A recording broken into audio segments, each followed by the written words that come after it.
காட்டினாங்களா அதெல்லாம். முகல் எம்பையர்னா அவனுக்கு அடியில அவன் சொல்றத கேட்கலன்னா என்னென்ன பண்ணுவான் அவன், என்னென்ன எக்ஸ்டெண்ட் வரைக்கும் போவான் அவன் காட்டுறதுக்காக ஒரு சீன்.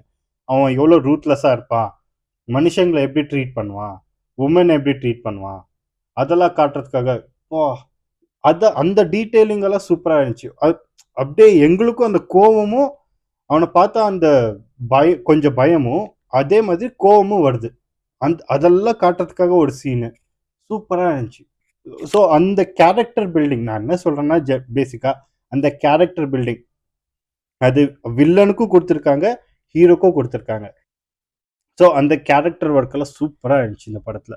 விக்கி கௌஷல் தான் இருக்கட்டும், அவன் ஹீரோ சைடா இருக்கட்டும் இல்ல வில்லன் சைடா இருக்கட்டும், ரெண்டு சைட்லயும் காட்டுறாங்க. நாங்க எதுக்கு அவளை எதிர்த்து போராடுறோம், இப்ப அவன் யாரு, எதுக்கு அவ்வளவு கஷ்டப்பட்டோம் நாங்க அவனை எதிர்த்து போராட. அது